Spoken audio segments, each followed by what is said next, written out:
Hare Krishna, a very warm welcome to all the devotees to our book reading session today. Today we are going to do a reading from this book, Govardhan, has been written by my beloved spiritual master, His Holiness Indradyumna Swami. We already have conducted one class from book reading class from this very book, maybe a couple of months ago. That time we discussed stories from maybe two chapters of this book. One was from Surbhi Kund and one was from Raghav Pandit's cave. Those two stories were there. Now today again we are going to continue some reading from this book, and again we will be covering two stories today, Gantholi and Uddhav Kund. So Gantholi is the name of a village in Govardhan. Govardhan is a location in near Vrindavan where Govardhan Parvat is there, Govardhan Hill is there. And near Govardhan Hill, there is a village called Gantholi. Gantholi is famous because the festival of Holi is originated there. In Krishna Lila, the festival of Holi originated there. So it will give you some background about how this festival originated, and in Gantholi. And then we will also read a little very sweet story of Uddhav Kund. So Gantholi is a Leela which is mainly in union with the Lord, where the Vrajvasis come close to the Lord and they enjoy the Lord's company. And Uddhav Kund story or Leela is mainly the separation from the Lord. So both are very, very sweet. Both churn out divine, emotional, devotional emotions within us. And these emotions are really very important in a sadhaka's life, because these emotions actually help us come closer to the Lord, bring closer to the Lord. So the stories have been, these pastimes have been researched by our Gurudev, and he has compiled them in the form of a book, Govardhan. So we will start with our Mangalacharan prayers. So anyone who would like to recite the Mangalacharan prayers, who remember them by heart, today I could not print them on the screen. Let me, yeah. Anyone can recite? Can I recite? Yes, Prabhu, please go ahead. Om Agyantimirandasya Gyananjanashalakaya Chakshurunmilitam Yena Tasmai Shri Guruve Namah Shri Chaitanya Manobishtam Sthapitam Yena Bhutale Swam Rupah Kadamayyam Dadati Swapadantikam Vandeham Shri Guroho Shri Yutapadakamalam Shri Gurun Vaishnavansha Shri Rupam Sagrajatam Sahagana Raghunatanvitam Tam Sajivam साद्वैतं सावधूतं परिजनसहितं कृष्णचैतन्यदेवं श्रीराधाकृष्णपादान् सहगणललिता श्रीविशाखान्वितांश्च हे कृष्णा करुणा सिन्धो दीनबन्धो जगत्पते गोपेश गोपिका कान्ता राधाकान्ता नमोऽस्तु ते तप्तकाञ्चन गौराङ्गी श्रीराधे वृन्दावनेश्वरी वृषभानुसुते देवी प्रणमामि हरिप्रिये वाञ्छाकल्पतरुभ्यश्च कृपा सिन्धुभ्य एव च पतितानां पावनेभ्यो वैष्णवेभ्यो नमो नमः। जय श्री कृष्ण चैतन्य प्रभु नित्यानंद श्री अद्वैत गदाधर श्रीवासादि गौर भक्त वृंद हरे Krishna Krishna Krishna Hare Hare Hare Ram Ram Ram Hare Hare. Thank you, Prabhu. Very nice, Prabhuji. Thank you very much. So for recitation or for reading of this book, I have compiled them in the form of slides, and will invite someone whose reading is clear, the pronunciation and the internet connection both are very good. So maybe I'll give the opportunity today to Jaimala Mataji. Mataji, will you be willing to read the text? Yes, Prabhuji. Okay. So we will also invite one more person. Maybe I will then give the opportunity to Rakesh ji for the second part of the reading. So we will split the reading effort among two devotees. So I have, I think, several slides, 20 odd slides. So maybe 10 slides Jaimala Mataji can read, and then maybe the another 10 Rakesh ji can read. So, Mataji, please start. The floor is yours. Start with this slide where Srila Gurudev is dedicating this book to Srila Prabhupada. Yes. Dedication. This book is dedicated to my beloved spiritual master, Divine Grace, Srila A.C. Bhaktivedanta Swami Prabhupada, by whose grace the supreme abode of Vrindavan has been revealed to the world. Thank you. Now, we will read a little bit about Srila Gurudev. His small biography is there in next 2 slides. Yes, Mataji, please go ahead. About the author. Indradyumna Swami is a spiritual teacher in the Bhakti Yoga tradition. He was born as Brian Tibbets in 1949 in California. He received initiation in 1970 from the great Gaudiya Vaishnava Acharya, His Divine Grace, A.C.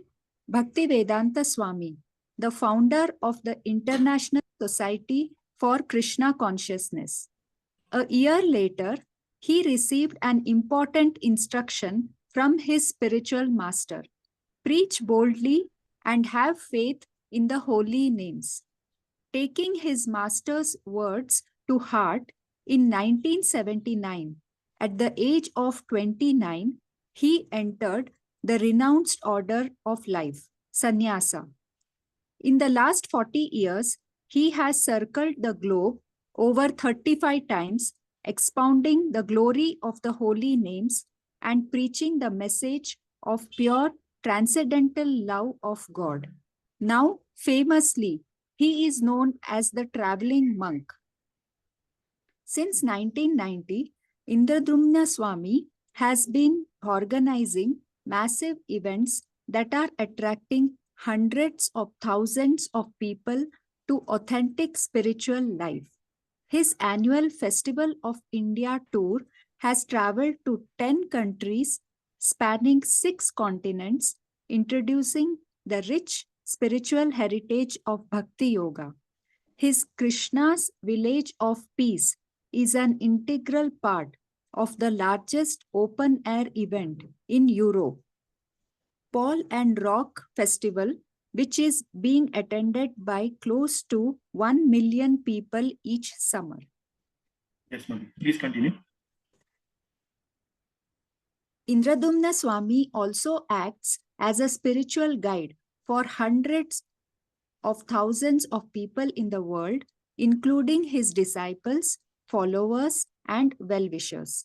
He spends the rest of his time traveling to various holy places in India and residing in the holy land of Vrindavan.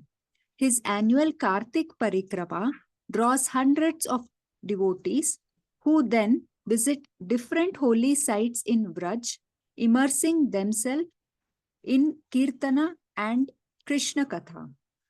Indradyumna Swami records his travel experiences in a series of books entitled Diary of a Traveling Monk, wherein he describes the adventures he experiences and the people he encounters while sharing his spiritual wisdom across the world. The book you are holding in your hands is the first one in a new series called The Traveling Monk in Sacred Places, which aims to reveal the glory of the sacred places of India to the world. Thank you, Mataji. So, maybe there are a couple of points which we would like to mention here. So, the book that you are going to read, or the book from where you are going to read today in this class, is in my hands also. You see this book, Govardhan. And Srila Gurudev, His Holiness Indradyumna Maharaj, every year he takes in the Kartik a parikrama in Vrindavan. So what happens in these parikrama is that there are roughly 400, 500 devotees that gather from all around the world in Vrindavan. And it is all pre-planned where Gurudev identifies a particular site in Vrindavan and different sites in Vrindavan. And He also researches that what story, what Leela of the Lord is actually connected with that particular site. So morning 5 a.m. we will get up and we will come to a meeting point where the buses are there, the 7-8 buses are there. And then all these devotees get onto these buses and go to that particular site. Around maybe 7:30, everyone reaches there. And then we have Kirtan there. So you see in this book, you see this gentleman in the saffron is our Gurudev. On his right hand side is another devotee by the name Bada Haridas Prabhu. So Bada Haridas Prabhu is a very famous Kirtan singer, bhajan singer in ISKCON. So most of the time in parikramas, he is also there. So Bada Hari Prabhu will lead some Kirtan, maybe couple of Kirtans, and then Srila Gurudev will recite some Katha. So that Katha will be about that specific place where we are at that moment. So what you are going to read today in this book, in this class, are two such leelas. Two such leelas, and these leelas were explained or spoken by Srila Gurudev in the Kartik Parikrama. So we will, so that is one part of it. And then there is another book by Srila Gurudev which is known as Diary of a Traveling Monk, which I am highlighting here. So Diary of a Traveling Monk is a diary that he writes. So he has been a traveling monk for almost now, I think maybe 35, 40 years. And he has been traveling. So he has this nature. He likes to travel a lot. And while he's traveling, he will organize different events and will share Krishna conscious philosophy. Will meet different people. He has preached a lot in Russia. He has preached a lot in Islamic countries. He has preached a lot in war-torn lands where war has been going on and so on. So he's quite an adventurous person in that sense. So in this Diary of a Traveling Monk is nothing less than a miraculous collection of his experiences during his travel. So all of these stories that we read in Diary of Traveling Monk are very, very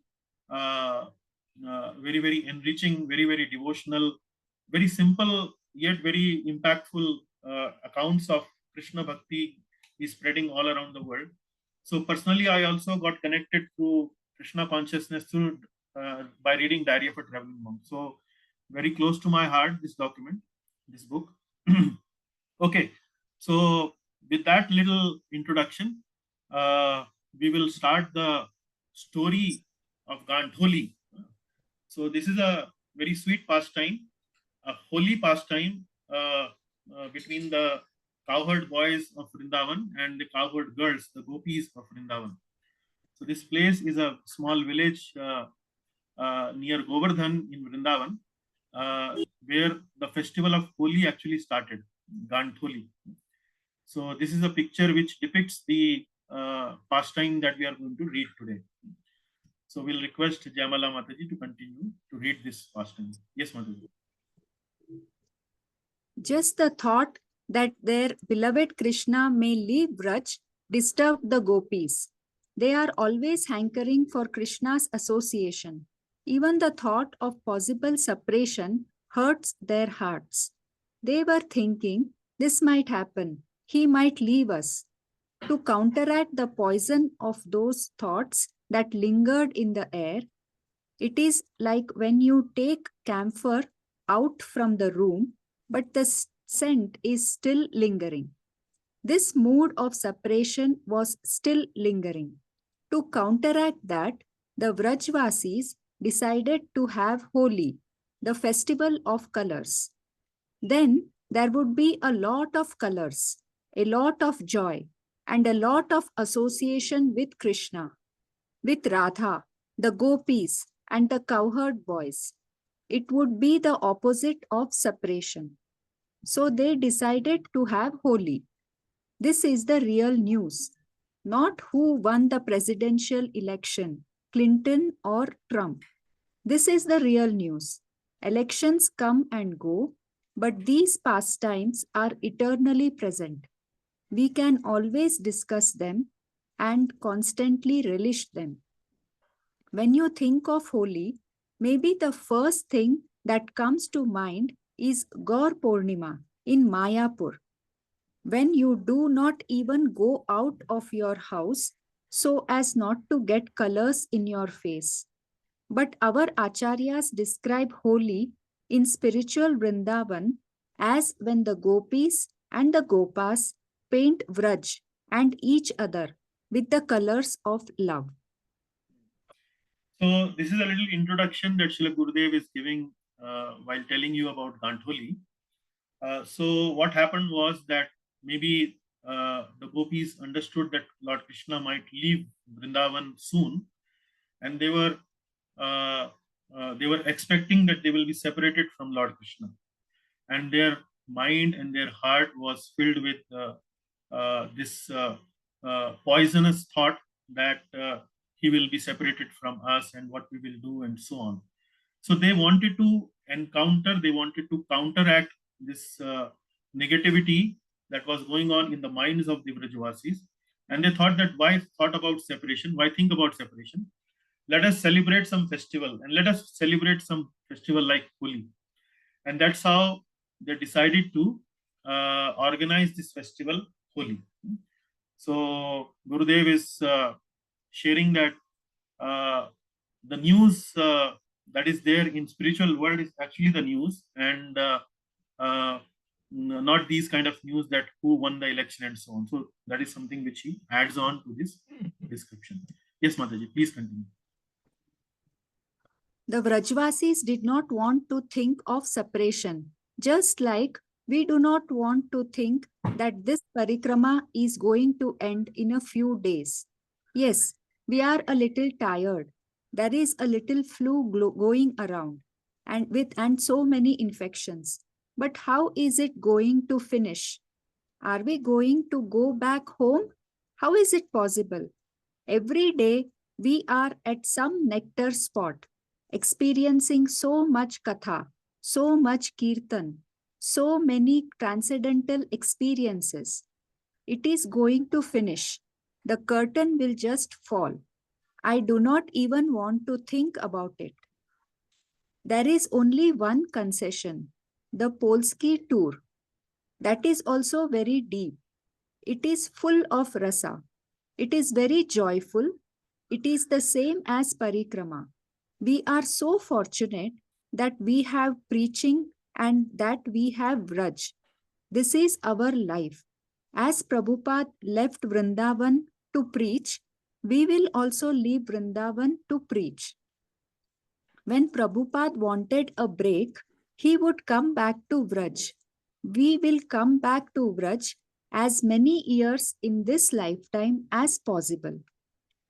This is our course of action. Polski tour, Kartik Parikrama, Polski tour, Kartik Parikrama. And if you cannot physically join us, then Rupa Goswami says, if you cannot live in Vrindavan, then you should mentally reside in Vrindavan by Shravanam Kirtanam. So, if you cannot come on the Polish tour and you cannot come to Vrindavan, still it is okay. You can watch on Facebook, you can hear the audio tapes. Wherever you are preaching, that is Vrindavan. Now, you might be wondering that in this description, what just Mataji read, there's a mention of Polski tour. So Polski tour is the Polish tour, the tour that Srila Gurudev does in Poland. So he has been doing this Festival of India tour in Poland. So what happens is, in Poland, this festival roughly lasts around 2 months. And in Poland, they will organize Festival of India. Now, what this festival is, in this festival, there will be kirtan, there will be drama, there will be various stalls like sari stalls, astrology stalls, face painting stalls, and then there will be other different type of stalls. So what happens is that they will go to different cities in Poland, and in each city they will hire some place, and there will be a team of devotees, 40-50 devotees will be there, who will organize erection of these tents and all that. There will be various artists there, and all of them will be organizing this festival. So through this festival, they will invite audiences from the city, and the audiences will come there. There will be a drama which will be mainly a Krishna conscious drama. Maybe it will be a Ram Leela or maybe Krishna Leela. Then Srila Gurudev will give a talk, and then there will be different other stalls where people can actually experience the culture of Krishna consciousness, purchase books and so on. So what Srila Gurudev is trying to say is that life of a devotee is always centered around Vrindavan. Either they are physically present in Vrindavan, experiencing the joy of Vrindavan, or when they go out from Vrindavan, they are doing preaching. They are doing prachar of Krishna Bhakti. So that is what he's saying. Polski tour, Kartik Parikrama, Polski tour, Kartik Parikrama. So Kartik Parikrama is in Vrindavan. Polski tour is a preaching assignment in Poland for Srila Gurudev. So he's saying that that is the life of a devotee. Either he's preaching somewhere in the world, or he's charging his batteries by coming to Vrindavan and by experiencing that richness, that divinity that is there in Vrindavan. So this is what he's trying to explain here.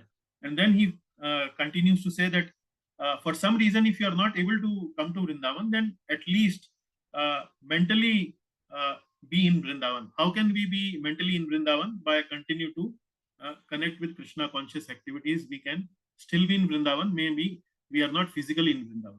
Yes, Mataji, please continue. Because the gopis were afraid of that separation, they immediately engaged in Holi. The gopis started collecting all these colors of love. They collected these things from their parents, and they also plundered Vrinda Devi's storehouses. Vrinda Devi has little storehouses all around Vrindavan that she takes things from to facilitate the pastimes. The gopis plundered her storehouses.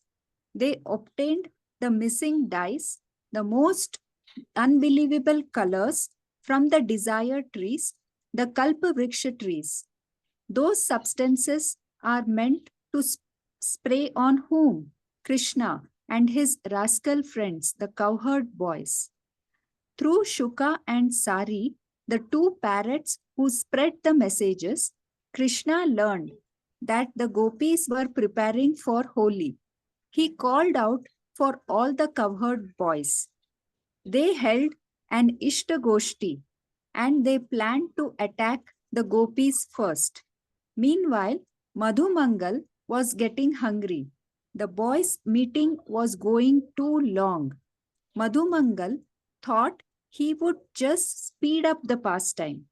He left the meeting and went to where he found the gopis. He said, "You Vaishyas, here is a Brahmana. Everyone should pay obeisances to me. Lalita, we know that you girls are planning, but this is Krishna's forest. You do not have permission to be here, so go home." So now the pastime, this narration has been started by Gurudev, and he explains that how when it was decided that we will have Holi, then the gopis started to collect these colors. These were not ordinary colors.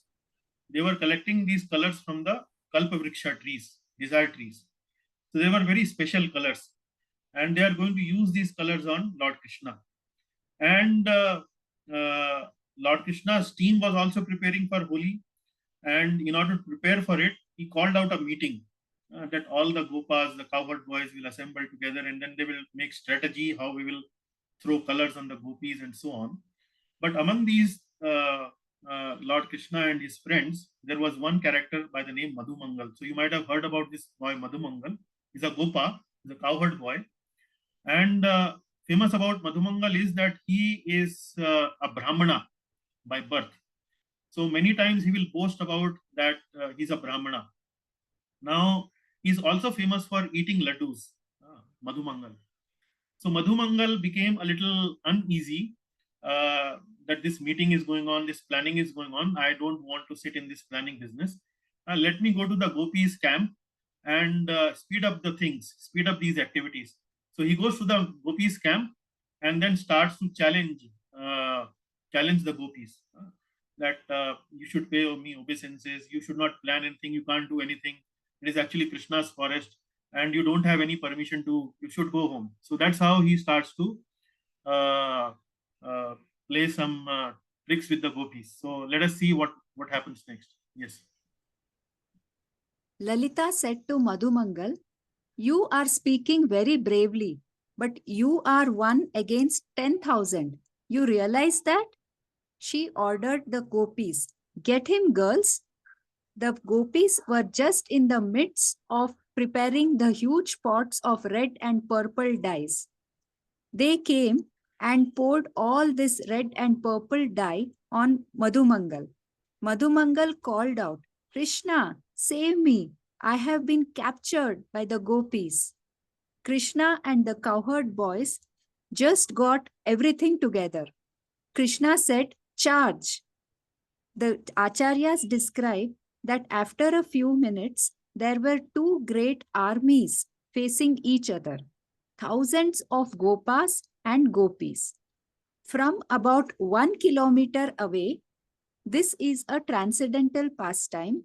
From pumps, they started coloring Vraj and each other with all these liquid dyes. After they depleted all of their colored dyes, they took to the powders. They would throw them, coming closer and closer to each other, and they created this huge cloud of colored dust. It became so thick that you couldn't see any rays from the sun. As a result, everyone became confused about the direction and did not know if they were throwing the colored powders on their enemies or their friends. Now you can experience a little pastime, which is what is going on there. So what started or what got triggered by Madhumangal's attempt to make the gopis frightened or make them run away, it actually happened the opposite. The gopis got hold of Madhumangal, and then when Madhumangal cried that I am caught, Krishna, please help me, then the Gopa's team also joined, and then it was like Gurudev is describing. There were two great armies. So armies, this is double quotes. Armies would mean that one side gopis were throwing colors and the other side the gopas were throwing colors. And then that's how they started. So first of all, they started with the liquid dyes. And then when the liquid dyes got over, they started to throw powder. Now we call powder is, in Hindi we call it gulal. So like that, when they were throwing gulal, it became so thick. The gulal was in the environment. So much of gulal was there that nobody could recognize who is where. So it was so hazy, and they could not recognize they are throwing gulal on their enemies or on their own on their friends. So that's how the confusion was. Yes, Mataji, please. Everyone became intoxicated by the bliss of the holy pastime and began crying loud, "Ho, ho, holy! Ho, ho, holy!" This is the holy mantra. Madhumangal was the only calm one in this transcendental chaos. He said, "Krishna, you Vamsi, your flute." Krishna couldn't even see 1 inch in front of him. He reached down, pulled out his Vamshi, and he began playing it. As soon as he did, all the clouds of purple, green, and yellow colors all settled down, and everyone could see each other. Krishna said, "Shanti, Shanti, Shanti," peace. But by clearing the air of all of these clouds, in the eyes of Radharani, he made himself a perfect target. Radharani immediately made a sign to her gopis and said, "Surround him, get him." And all of those thousands, tens of thousands of gopis surrounded Krishna and covered him from head to foot with streams of sandalwood scented water. That was the culmination of Holi. So like this, the pastime continues, and then Madhumangal requests Lord Krishna to diffuse all this gulal that was there in the air. Lord Krishna's Vamsi actually can does many things that not only play music, divine sound, but it can also do so many other things, like it can clear the gulal also. So when Lord Krishna played the flute, the gulal was cleared up, and then as soon as the gulal was cleared up, he was visible to Radharani's team. And Radharani orders, get this man. And then all the gopis started to surround him, and then he was covered with sandalwood water. So that's how the festival culminated. More Mataji, yes. The Acharyas describe that this battle between the Gopas and the Gopis was a colorful way to show their affection and love for each other. Then the pastime was finished and another one began. This is Vraja. It is just one nectar pastime after another. The ecstasy increases at every step. It is not like our devotional service, which has ups and downs. It is an always increasing bliss. It is hard for us to comprehend with our limited mind and imperfect senses. Let us just accept that their ecstasy is always increasing. One pastime leads to the next, and the happiness increases each time. There is no work, there is no school, it is all fun. After that, all the Gopas and Gopis went down to the Yamuna river and bathed. The blackish waters of the Yamuna turned the colors of the rainbow. There were swirls of green, white, yellow, and red colors, like little whirlpools. The Yamuna river became so beautiful.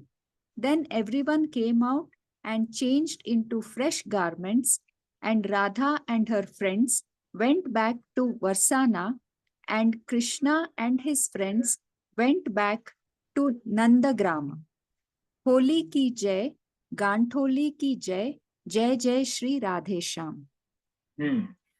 So here in this chapter, now it is concluded. It's a small Leela. And then what Gurudev is saying that once this pastime ended, then the next started. And this is all about Vraja. So Vrindavan is like that. Braj Bhakti is like that. The activities in spiritual worlds are like that. And it is not like our devotional service, which has got up and down. Sometimes it is good, sometimes it is not so good. So the Braj Bhakti or Bhakti in Vrindavan is always increasing bliss. So what Gurudev is writing here is one pastime leads to the next, and happiness increases each time. There is no work, there is no school, it is all fun. So there is no work, there is no school, and it is all fun. So I hope every one of us would like to be in this situation where there is no work, there is no school, and it is all fun. So like this, this pastime explains you the mood that is there in Vrindavan, where everyone is trying to increase their association with the Lord, their service to the Lord, their joy for the Lord.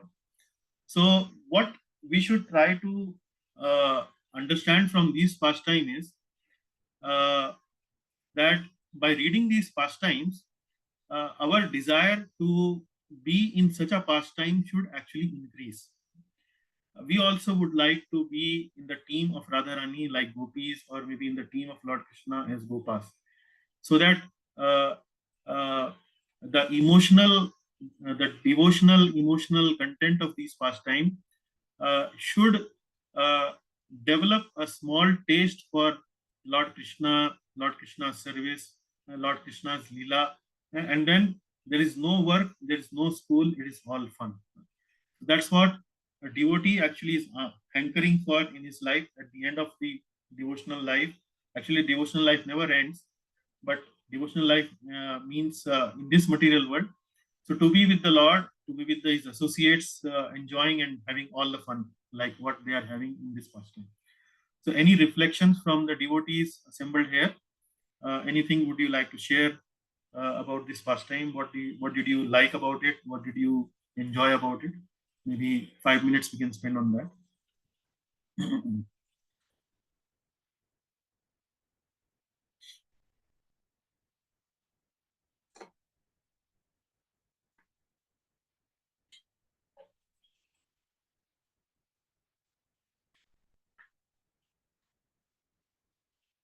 First of all, easy question. Did you like it?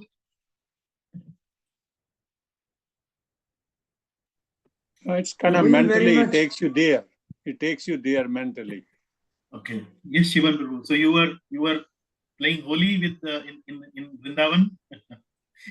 In mind. In the mind, yes. Yeah, that's what I meant. Yeah, in the mind. So We happened to be there last year. We went there. We went Mathura, Vrindavan, Barsana. We went all the places last year in October. Okay. Okay, It's very nice nice. place. Sorry? Is it nice? Very nice. बहुत अच्छा है Vrindavan. अच्छा Very लगा. nice. Okay. Okay, thank you. Thank you for the feedback. Any other? Best kirtan was in Hare Krishna. ISKCON temple. The best ISKCON kirtan temple, was in okay. ISKCON temple. Yes. Okay, बहुत अच्छा okay. था. Very nice. Yes, Kartarji, you were saying something? Yeah, Hare Krishna, Dandavad. Dandavad. All glories to my Guruji and everybody's Guruji, Shri Prabhupada. Yes, I'm listening first time, but vaguely I remember I had chance as a child to in Krishna Leela. I used to go every year, mother used to send. So it's really making you feel somewhere in the different world by listening. We plan with my wife to maybe after a year or so. So, because children were after me to get some medical things done, which have been done in Toronto. So, feel better. So, maybe next year we'll plan. So, but your guidance, your classes, your things, and other devotees, so much contribution makes much easier. Okay. Thank you. Thank you. Okay, thank you. Hare Krishna to all. Yes, Hare Krishna. Okay, any other reflections from others? Maybe one or two more. So, Vrindavaneshwari Mataji, anything from you? Hare Krishna Prabhuji, my pranams to you, Prabhuji. Yes, Although I was late for the class, I could hear only half of the pastime, but whatever I heard, I can speak out of it. Like this was a very, what to say, very, very captive pastime. And it really takes you back to Vrindavan. And obviously one would want to play a Holi like that. Yeah. Then, but most importantly, what I reflect is these are very intimate pastimes, not for us to really speak upon much. So once my Gurudev told me that when you talk about Holi with Krishna, that means your complete surrender to your Guru and to the Vaishnavas. That is playing the Holi. In whatever situation you are, that is playing Holi with Krishna. That is the rasa that you get even in the non-conducive situations that you are in. That will be bringing all the rasa of Holi to you. So, very nice, very nice. Yeah. So playing Holi means surrender to our Guru, surrender to the instructions of the Lord, surrender to the instructions of the Guru. Yes. So very nice, Mataji, very nice realization. Thank you. Yeah. Thank you. Okay, so if there are no more reflections, then maybe let us move to the next one. And this is Uddhav Kunda. The next pastime is about Uddhav Kunda. So the previous pastime was very joyous in the sense that there was union, the sense of union with the Lord. Now in this, Uddhav Kund is something which is a little opposite, where there is a sense of separation. There is an emotion of separation there. But that emotion of separation is also brings fondness to the heart towards the Lord and towards the gopis and his devotees. So now maybe I will invite Rakesh Prabhu to kindly read the content. Rakesh ji, are you there? Yes, Yes. Prabhu. Okay. So this is Uddhav Kund. The picture that you see is actually from the Uddhav Kund. And this is a picture of the temple there, where Lord Krishna and Radha Rani are present as deities there in the temple. So let me. Their name is Uddhav Bihari. The name of the deities in this temple is Uddhav Bihari. That is also mentioned in the pastime. So let us continue the reading. So Rakesh ji, please start. Yes, Prabhu. Uddhav Kund. This is Uddhav Kund. It is considered a place where Uddhav still resides in the form of bushes and plants. Just on the other side of Govardhan Hill is Kusum Sarovar, because Uddhav is living here in the form of that creeper. So please be very careful. Do not step on them as you walk around. Unless you are a gopi, you do not want to put your feet on the head of such a great devotee as Uddhav. This very sacred place is overseen by a very good friend of mine. If I could actually call a Brajvasi my friend, his name is Giriraj Das. Here he is sitting in front of the altar. He is from a Brahman Vaishnav family. His father did Govardhan Parikrama 5100 times before conceiving him. Giriraj Das is about 70 years old now, and he has been serving these deities personally for over 60 years. We can only pray for such steadfast service in Krishna consciousness. He gave me one very nice Govardhan Shila that has been worshipped here for centuries. I remember in the early 1970s, there was not this huge hall here, just a small temple. Giriraj Das was sitting just like he is now, chanting in his yellow bead bag all day long and serving the pilgrims who come to see his beautiful deities, Uddhav Bihari. So here Gurudev mentions the name of the deities that I showed you in the temple are there. The name is Uddhav Bihari. And he's talking about this place called Uddhav Kund. The special thing about this Uddhav Kund he's mentioning is that Uddhav ji may be present there in the form of bushes and plants. So why he's saying so will be revealed to you little later. So I will keep that little secret. So he's requesting everyone that please not to step on these bushes and plants because he might be Uddhav. And unless you are a gopi, you may want not to step on these plants. And then he explained a little bit about his friend, Giriraj Das. So maybe you can see the picture here. I can show you on the screen. Maybe it may not be very clear probably, but Gurudev in this book has taken a picture with Giriraj Das, who's giving this Govardhan Shila to Gurudev. So Giriraj Das ji is a priest there, serving the deities of Uddhav Bihari for over 60 years. So Gurudev is saying that this is very, very steadfast devotional service. So we sometimes tend to think that these devotees, pure devotees, are only in ISKCON society. No, they are actually outside ISKCON society also. And we can see some of these examples here, like Giriraj Das and so on. And Gurudev, who regularly visits Vrindavan, has been friends to many of these personalities like that. So let us move to the next part. Yes, Prabhu. This whole area is saturated with ilas of the great devotee, Uddhav. As you know, Uddhav is Krishna's cousin and he is also a very intimate associate of him.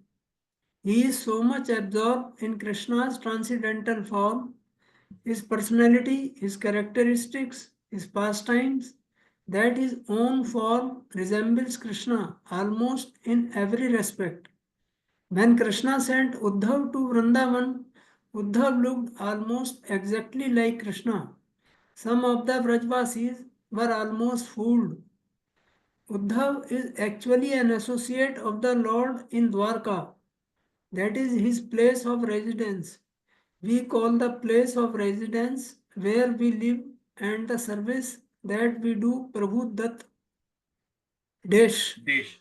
Desh. The Prabhu Dutt Desh of Uddhav is Dwarka. He serves in the mood of Aishwarya, the mood of reverence, because Krishna in Dwarka is Maharaja. Uddhav is the personal servant of Krishna. He is close to the Lord, so there is some mixture of friendship in his service. He is also the Lord's wise counselor. Because in Dwarka, Krishna has 16,108 palaces and 16,108 queens, so quite often Uddhav would give some advice to Krishna about how to solve problems. Yeah. So a brief introduction of Uddhavji is being given here.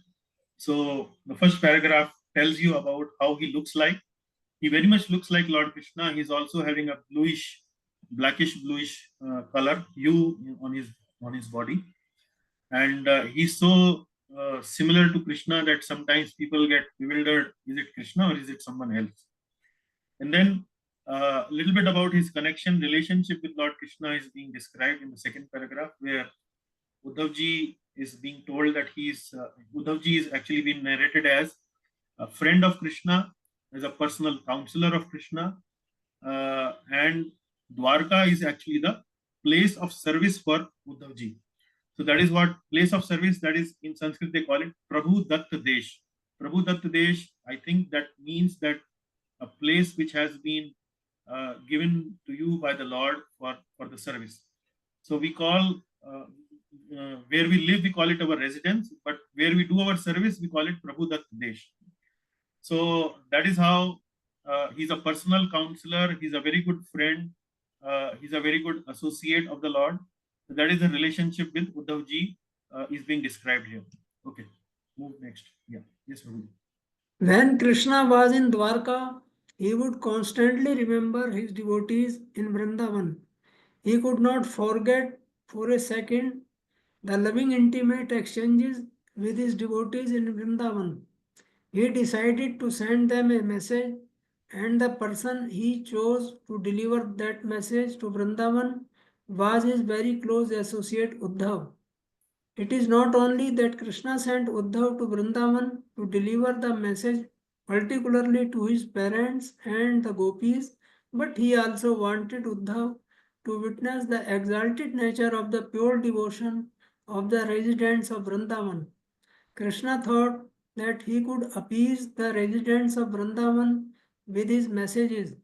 But when Uddhav brought those letters to Vrindavan, he very quickly saw that the feelings of separation of the residents of Vrindavan were like a wildfire which cannot be put out.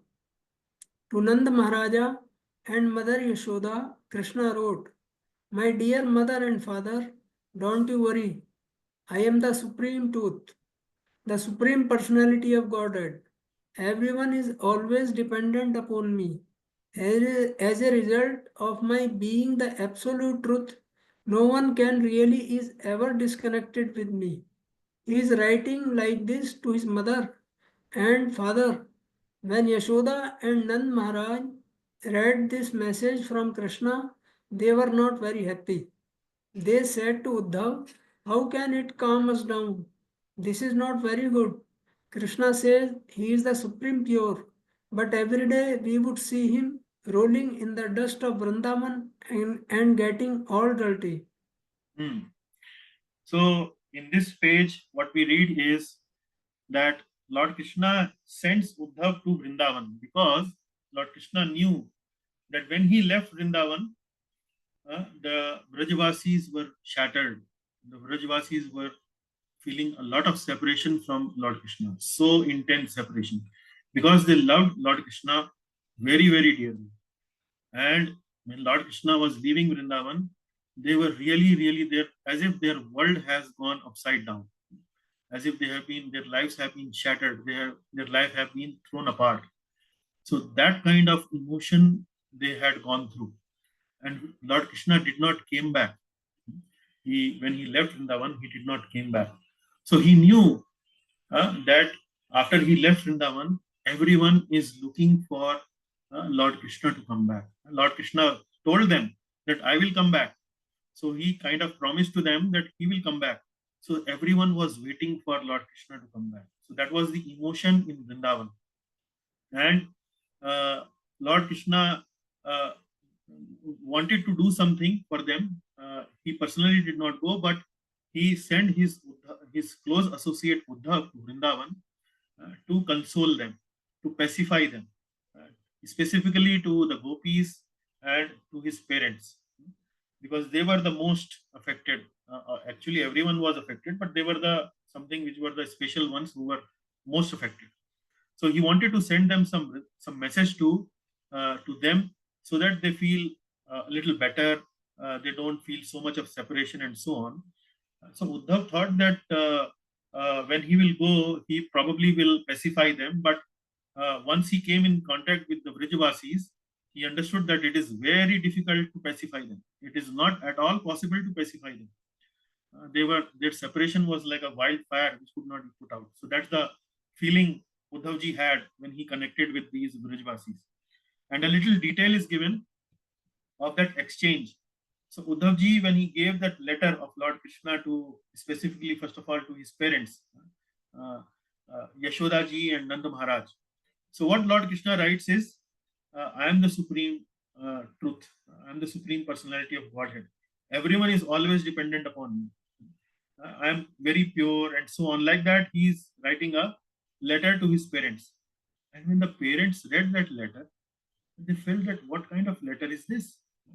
He's telling us that he's supreme pure. But we saw him rolling in the dust of Raja. So something which is rolling in the dust of Raja, how can it be so pure? So why he's writing that kind of a letter to us? So you can see the emotional exchanges between Lord Krishna and his parents through the agency of Uddhavji that is going on. How Lord is trying to console his parents, and how the parents are reacting reading Lord's letter. So Lord's letter is full of jnana. Lord's letter is full of tattva, philosophy. But these devotees don't understand tattva. These devotees only understand Krishna's smile. These devotees only understand Krishna's flute. These devotees only understand Krishna's smile, Krishna's emotions, dealing with Krishna, the sweet pastimes that he will perform. So they are more looking at Krishna from the angle of, from the point of view of rasa, from the point of view of emotion. But Krishna is writing to them from the point of view of tattva, from the point of view of philosophy. So philosophy is philosophically is trying to console the Vrajavasis. And the Vrajavasis don't understand this language of philosophy. They only understand the language of rasa. So let us see what more is there. Mother Yashoda said, every half hour I had to bathe him. So how is he the supreme pure? Nand Maharaja said, he is not the supreme truth, because he would steal butter. He was a thief, and we would have to catch him, and then he would deny it. So if he is denying that he is stealing butter, how is he the supreme truth? And Mother Yashoda said, he is not an eternal person, because he took birth from me. He is our little boy. So we saw him grow up with our own eyes. So how is he the supreme eternal person? Then Nanda Maharaja said, he says everyone is dependent upon him. Mother Yashoda said, this is nonsense. If I did not breastfeed him, Krishna would die. Don't you see, Uddhav? Krishna was dependent upon me. Uddhav was very impressed. He said, yes, what you say is all true. You Vrajvasis have a better understanding of Krishna than I do. I wanted to come here to tell you to stop crying because I thought you did not lose very much. But now I can see by the mood of your devotion, you have lost a lot. So please keep crying. See, you can see the exchanges of words between Mother Yashoda, Nanda Maharaj, and what Lord Krishna messaged them. So, as I was explaining, Lord Krishna is writing from a philosophical perspective. I am the absolute truth. I am supremely pure. I am the eternal person.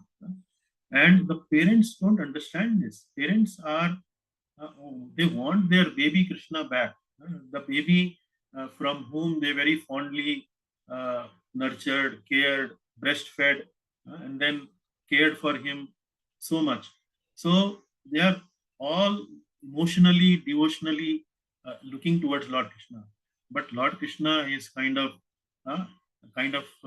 writing them to the letter that writing them a letter that is supremely pure, eternal, etc., etc.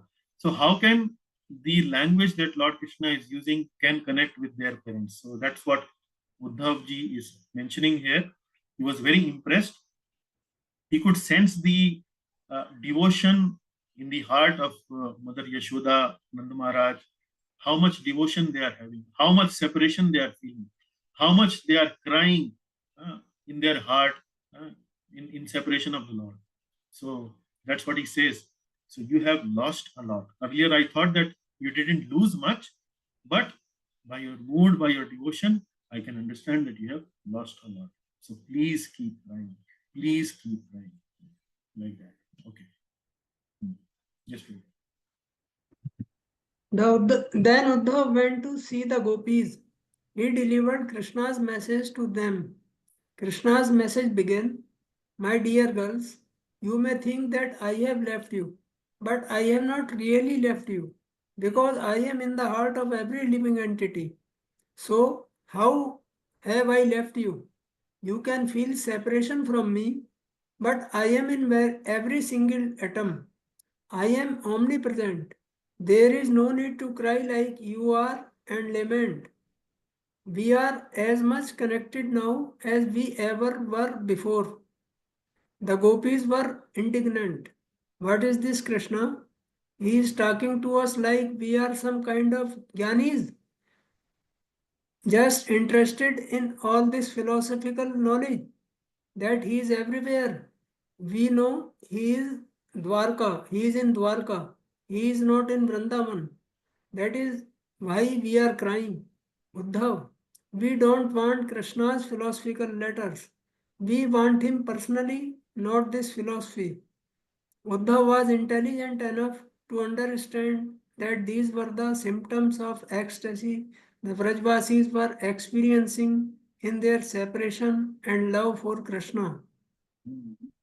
So a very similar exchange happened with the gopis. When Uddhavji went to the gopis, Lord Krishna's letter said that I'm omnipresent, I'm in everyone's heart. So everyone's heart, omnipresent, this is all the philosophical jnanis actually try to understand. The Lord is everywhere, Lord is in the heart, and so on. And the gopis are saying that this letter, what this kind of letter is this? Is he thinking we are jnanis? Are we interested in some philosophical knowledge? No. We are simply in love with Krishna. We only want him to be next to us, present here next to us. He is in Dwarka at the moment. That's what we know, and we know that he's not in Vrindavan. So we only want that he should be in Vrindavan. So like that, you can feel the emotional exchanges. You can feel the intensity of love in the responses of the gopis, in the responses of Nanda Maharaj, Yashoda Mai.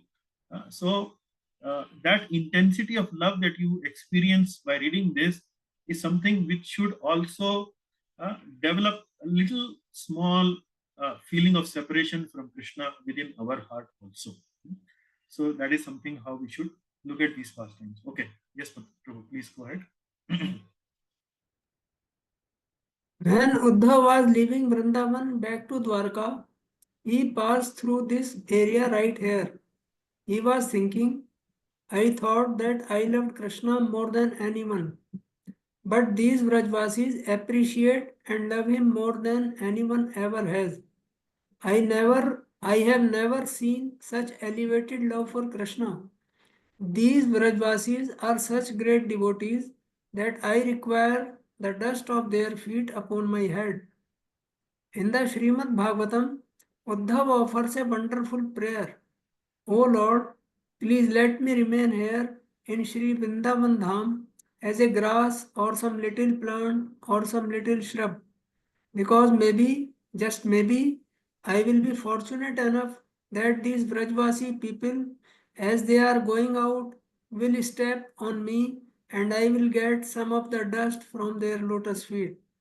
Even if they do not step on me, maybe I will be so fortunate that the wind will blow some of the dust from their lotus feet upon me.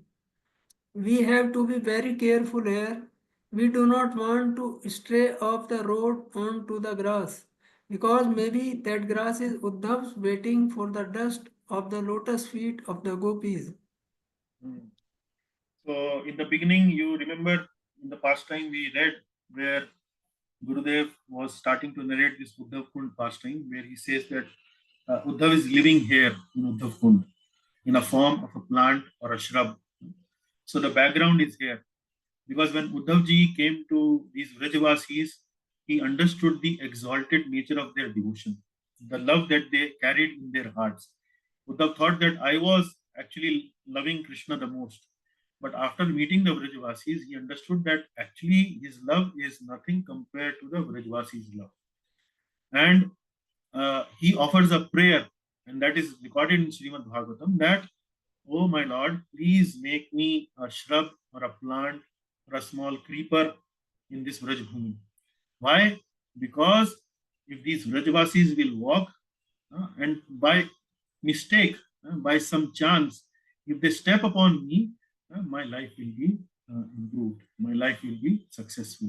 And even if they don't step on me, maybe some dust which has connected with their lotus feet, if a wind blows and that dust actually falls upon me, my life will be successful. So you can see the devotional mood, the feeling of separation, the hankering for the mercy of the Vrajavasis, the devotees of the Lord. So that's what we see here. So that's what Srila Gurudev is also saying, that in Uddhav Kund, maybe if there is some grass, if there is some shrub there, we better not to step on that grass, because actually he might be a Uddhav. He might be Uddhav.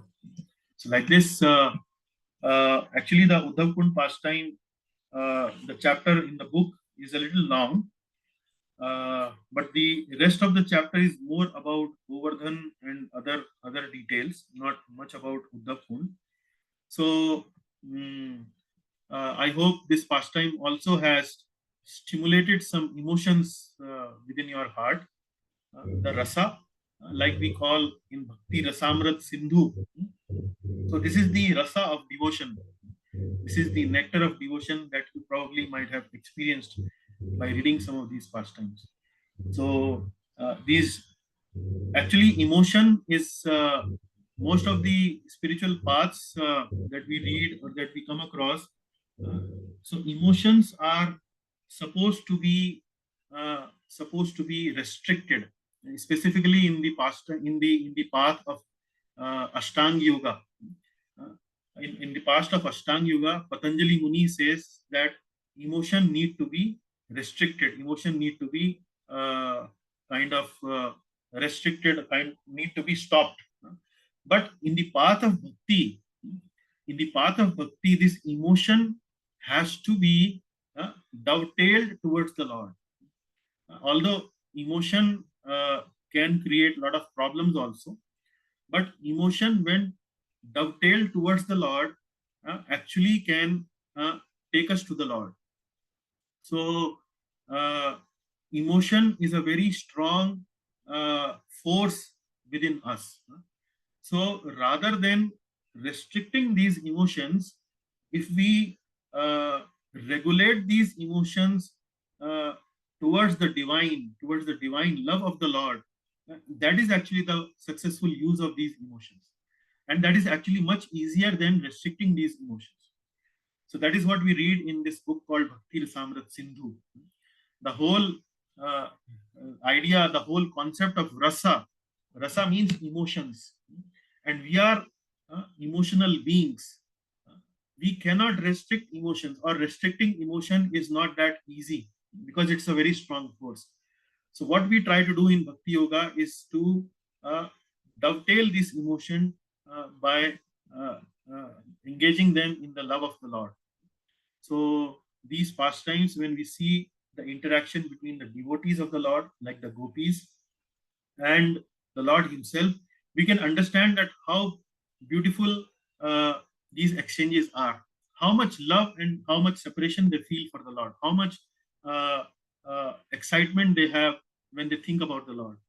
So by reading this pastime, a similar may not be exactly similar, but some iota of these emotional rubbings should also touch our heart. So with that, maybe we conclude our session today. But before we conclude, maybe I would like to also request the devotees to share their realizations of reading these little sweet pastimes from this book, Govardhana. So how was your experience? Specifically, you can mention about the Uddhav Kund pastime also, but in general also maybe you can share your thoughts. So maybe 5 minutes, 10 minutes, if you like to share something, other devotees.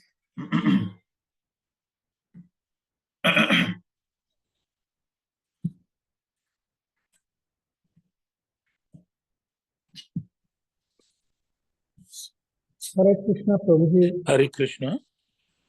Yeah, Hare Krishna. Maybe let us give chance to Ishwarji also. Yeah. Hare Yes. Krishna, Prabhuji. I was already interested to know about the role of emotions, but you seem to have answered my question already. So Okay. I'm really happy that you were right very much there and explained my doubts. Thank you very much.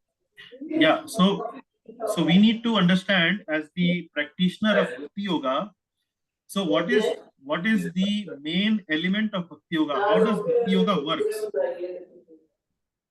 How does Bhakti Yoga work? So Bhakti Yoga, the Bhakti Rasa, the devotional emotion is something which we are trying to cultivate by our practice of Bhakti. So by reading this philosophy, by reading these pastimes of Lord Krishna, we are trying to revive our forgotten relationship with the Lord. So recently in the class which we had on Bhakti Samrat Sindhu, I was giving this example that our situation is like that, like in a Bollywood film, uh, uh, the hero sometimes loses his memory. He may fall down from a hill, and then because of that accident, he temporarily loses his memory. And then he somehow once again goes back to his previous situation where connects with the family or connects with the heroine of the film, etc. But he doesn't recognize them. So similar is our situation. We don't recognize that we were in relationship with the Lord in some part of our life in the past. So by doing these devotional activities, which involves hearing, chanting, worshipping, etc., etc., we are trying to come to the same environment, and that environment should rekindle our lost relationship, our lost memories with the Lord. So, in the path of Ashtanga Yoga, what we do is we try to curb these emotions. Like we try to control our mind by doing asana, pranayam, by doing meditation, by renouncing the world, by going away from the world, by rejecting the world. That has been the discussion in Srimad Bhagavad Gita, where Arjuna wanted to go away from the battlefield, saying that, no, I just want to renounce, I want to go to sannyas. But Lord Krishna says that no, that is not the right path. Actually, path of karma, path of devotional activity, where you can, or where most of the people can. Say the path of Ashtanga Yoga is a bona fide path. It is not that it is a not a bona fide path, but that is something meant for those people who have a very high sense of control on their emotions. Some people can do that, but general masses of people cannot do it. So what is something suggested for us is we use our emotions not for nonsensical things, because emotion can also excite nonsensical actions from our end. Like, for example, we want to enjoy with opposite sex, or maybe want to enjoy with indulging in sense gratification. That also happens because of emotion. But that is not what we try to do. What we try to do is we don't curb the emotions, but rather we channelize the energy of the emotions in towards the Lord, towards developing love for the Lord. And that is developing love for the Lord actually means bhakti. That is devotion. Devotion is comprising of two kinds of sentiments. One sentiment is of love, and another sentiment is of greatness. The Lord is very great, and Lord is very loving person, loving personality. So that is what we see in Bhakti Rasamrit Sindhu. That is the title of the book, Bhakti Ras Amrit Sindhu. That is the rasa of devotion that we try to cultivate in our lives. So that is the rasa aspect. So our path of devotion is different from the other paths. Karma yoga is a different strategy, and then Dhyan yoga is a different way of connecting with the divine. But Bhakti yoga is a path of love, path of loving exchanges with the Lord. And by hearing all these Krishna Katha, Ram Katha, etc., we try to develop that love. Yeah. So very good inquiry from you, Ishwar Prabhuji. The concept of emotion and rasa. Rasa actually means emotion. So these two stories should stimulate that emotion within our heart. Yeah. Hare Krishna Prabhu. Hare Krishna Prabhuji, yes. Prabhu, can I have some realization on this? Yes, Prabhuji, please. Yeah. Prabhu, actually this shows the Brujavasis have the highest, the epitome of love. What they have is greater than even a sadhu or sage or any Uttamadikar first class devotee, which nobody has. Correct, Prabhuji, yes. And Prabhupada has told that even though we hear this transcendental love pressure, it is not to be discussed with respect to that. You can only hear. It is not to be discussed with those people who are non-devotees. Who are non-devotees or who are inimical towards the Lord, who don't really understand the who understand the devotional non-devotees mood. Take this in a different way, so it's better not to discuss with them. That is one thing. So non-devotees look at the relationship between like gopis and Lord will be in a mundane relationship between a man and a woman. But with the devotees, they need to be discussed. With the devotees, they need to be discussed in the sense that because otherwise, how are we going to get that desire for these kind of emotions? So that love of separation is the greatest. So sadhana bhakti, if you see the definition of sadhan bhakti, the definition of sadhan bhakti is we engage our mind and our senses to achieve what? To achieve bhav. Bhav means what? Bhav means emotion for the Lord. Emotion for Lord. Ecstasy. So we need to, that's what I said, we need to do it under guidance, under some supervision, that we don't misunderstand these pastimes. These are not simple pastimes of a girl and a boy, like we see in the mundane world. These are pure devotees, loving exchanges between the Lord and the devotees. Devotees, So unless we discuss them, that emotion, we will be depriving ourselves of that emotional mood. And that is what Srila Gurudev is doing through these books. Why would he write these books if these are not supposed to be discussed? Yes, sir. He's Yeah, writing these I books. was telling he's you that, discussing- with respect to non-devotees, you are not supposed to do it. Correct. Maybe we have to relish only from the point of transcendental love what the Lord had with the Correct. Brajavasis. Yes. So that is why he's writing these books. He's glorifying these places, these spiritual holy places like Vrindavan, by writing these books, so that the glory of this Braj Bhakti spreads all over. That is Yes. the objective also. Objective. Yes. Okay. So, and Very that nice. too, the affection with mother he had, that also is greatest, which nobody, even Brahma, which Shiva did not experience. Yes. The transcendental love, whatever mother Yashoda had with Krishna, is also the highest. Even Brahma said, we are not experienced. So Mother Yashoda is the highest devotee of Right. Krishna. So yeah, all of them are devotees, but all of them within love also there are degrees. Degrees of, yeah. Like we have Shantaras, we have Dasyaras, we have Sakhyaras, we have Madhurya Ras. Vatsalyaras, we have Madhuryaras. Yes. So what in ISKCON, what a devotee is aspiring for is Madhuryaras, Vraj Bhakti, Bhakti that was done by the gopis of the Vrindavan. That is the aspiration of a devotee in ISKCON. I mean, it may be a very high Thank you, aspiration, but at least having that aspiration is something where we should start from. Yeah. Thank you, Prabhu. Hare Krishna. Hare Krishna, Prabhu. Thank you very much. Kartar Prabhuji, you were also saying something. Sorry, we interrupted you. Hare Krishna. Yeah. It was. You can listen me, Guruji? Yes, we can listen to you. Yes. It's very, very nice. Anyway, there's no words to explain all this. We try according to our man buddhi, whatever we perceive and we see, but we have to have a guru, and from guru we have to have a love and faith.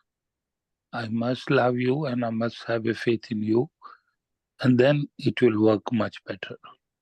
And I feel it should show our actions that there is a change after attending classes or not. If our actions are same old and we are attending classes, it's bad for me and bad for my guru also. So I cannot do that.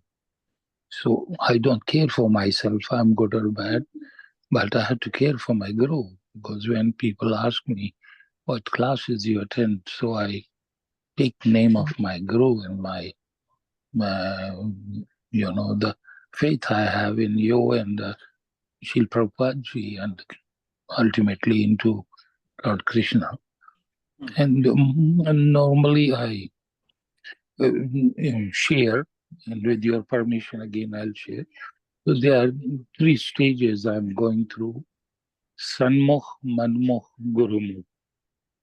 I'm facing you every week.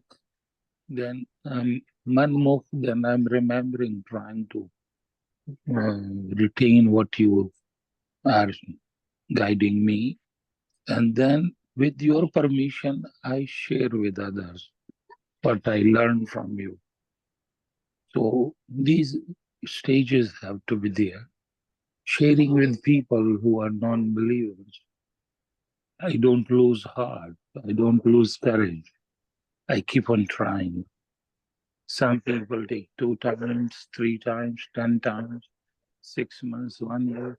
See, I did introduce few devotees, but they are not continuing. But I have not left them. Still, I ask them, you don't have time, you can read from YouTube and all that, because I don't give up, but in such a way that they accept it. And it's all glories to you that I'm really, all these few months and years, I'm in your company and devotees company. All credit to all devotees and to Guruji. Thank you very much. We should have love for you and faith in you, and things will work. Okay, Prabhuji, Actual thank you one. very much. Yeah, God. thanks a lot for sharing your realizations. Thanks a lot. Yeah.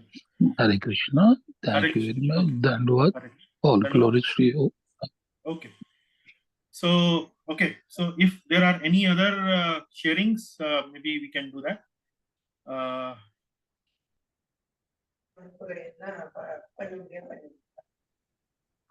Yes, Jivan Prabhuji. Prabhu, you, yeah. Yeah. Actually, Prabhuji, the gopis were so simple and they didn't have any other thought excepting Krishna. They were completely always thinking of Krishna. They are in the topmost stage of bhakti. That is, that is prema bhakti. At least you were in Bhava bhakti, there may be some sort of a trace of pleasure. But they were in the highermost stage. We as, we are all practicing devotion. We have started only with sadhana bhakti. At least I feel from this, it is to reach that level, it is a very big effort. And at least we should be sincere in our effort to do the sadhana bhakti. So that, we can progressively go to a little better stage than this. This is my, we should be more sincere in doing sadhana bhakti first. I mean, that is, I just compared the situation then the gopis and the situation in which, at least, personally I am placed. So I wanted to share this. Yeah. Sadhan Bhakti certainly is our, but the objective of Sadhan Bhakti, if you see the definition, is to develop this, develop that bhava. So certainly Sadhan Bhakti is our goal, is our process. So certainly we should do that. Correct. I agree with you. Yeah. Okay, so I hope a lot of realization sharing has been there, and people would have benefited from this class. Next class, I'm a little doubtful whether I will be able to organize because I might be a little busy next weekend. I have already started to share the quiz, the short question answer quiz I have already issued. So devotees may start to attempt that. Shortly, I will also be sending you the multiple choice question quiz. So if not next class, then maybe next to next class, we are certainly going to meet. And if for some reason I am able to make it to the next class, we will certainly meet on the next class as well. But next class might be a little bit doubtful. But keep that in mind. I will send you a message in case we are not going to organize. So with that, we conclude the session today. Thank you very much. Hare Krishna. Hare Krishna. Hare Krishna. Hare Krishna. Hare Krishna. Hare Krishna. Hare Krishna, Prabhuji. Hare Krishna. Hare Krishna, Prabhuji. Hare Krishna, Madhuji.